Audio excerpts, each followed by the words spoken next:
Hey guys, welcome back to my channel WN recipes. இன்றைக்கு வந்து குலாப் ஜாமுன் தான் செய்ய போகிறோம். வாங்க வீடியோக்குள்ளே போகலாம்.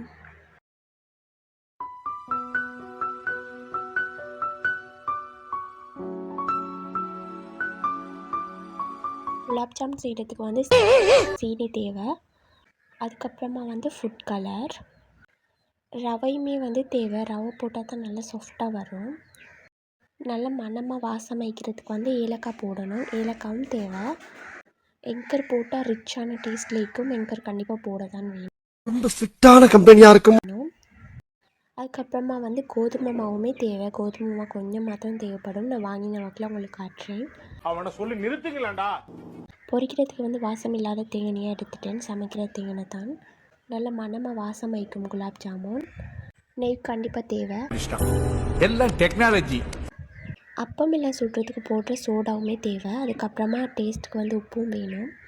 எங்கரில் தான் பால் கரைச்சி வச்சுக்கிறேன். உங்களுக்கு வேணும்னா ஃப்ரெஷ் மில்க்லேயும் செய்யலாம். வராதீர்கள் தம்பிகளே. சரி சரி, வகுந்து விடுவேன். ஒரு கோப்பை ஒன்று எடுத்தாச்சு. அதுக்கப்புறமா அதில் வந்து ரவையெல்லாம் கொட்டியாச்சு.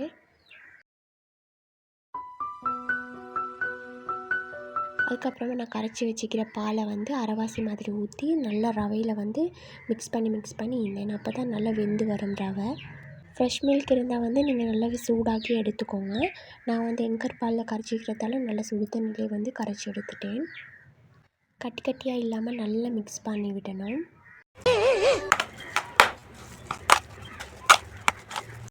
மிச்சம் இருந்த அரைவாசி பாலையுமே வந்து அதிலே கொட்டி இன்னும் கொஞ்சம் நல்லா மிக்ஸ் பண்ணிட்டேன்.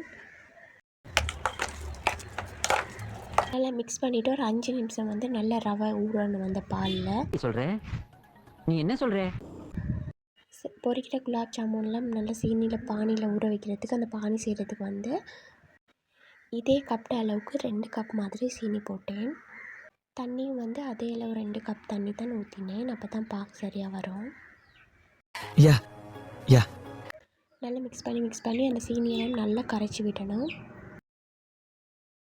ஒரு சின்ன கப்பில் வந்து கொஞ்சமாக தண்ணி எடுத்து ஃபுட் கலரை போட்டு கரைச்சி வேறையே வச்சுருந்தேன். சீனியும் அந்த தண்ணியை மிக்ஸ் பண்ணதில் வந்து இந்த ஃபுட் கலரையும் மிக்ஸ் பண்ணி விட்டுறணும். அதுக்கப்புறமா ஒரு 2 ஏலக்காய் மாதிரி நல்லா மணம் வைக்கிறதுக்கு போட்டேன். அதையும் நல்லா மிக்ஸ் பண்ணிவிட்டு அடுப்பில் வச்சாச்சு. அது நல்லா கொதித்து பாகு வரணும்.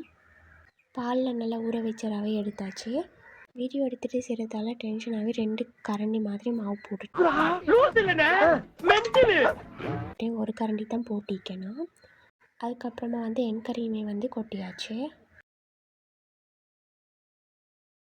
அதுக்கப்புறமா வந்து டேஸ்ட் ஆகிக்கிறதுக்கு உப்புமே வந்து போட்டேன். உப்பு கொஞ்சமாக ஊற்றினேன். அதுக்கப்புறமா வந்து சோடாவும் போடணும். அப்போத்துக்கு போட்ட சோடா தான். இப்போ வந்து தண்ணி எதுவுமே போடாமல் நல்லா மிக்ஸ் பண்ண போகிறேன்.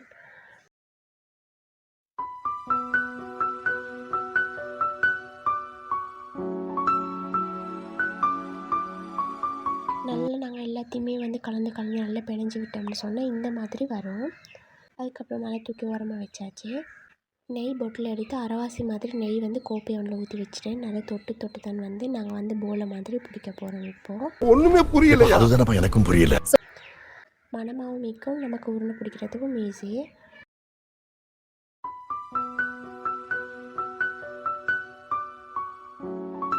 நல்லாவே வந்து நம்ம எவ்வளோத்துக்கு உருட்டி எடுக்கிறோமோ அந்த அளவுக்கு சாஃப்டாக வரும்.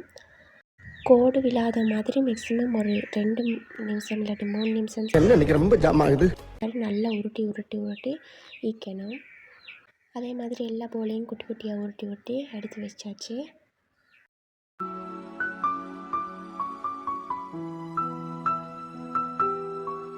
இங்கெல்லாம் சைட்லேயுமே வந்து பாவு கொதிக்க வச்சுருந்தோம்ல, அது கொதித்து நல்லா பாக விட்டு அப்போது அது கட்டியாக வைக்கிறதுக்கு தெசிக்க பாதியுமே புழிஞ்சு விட்டுட்டேன்.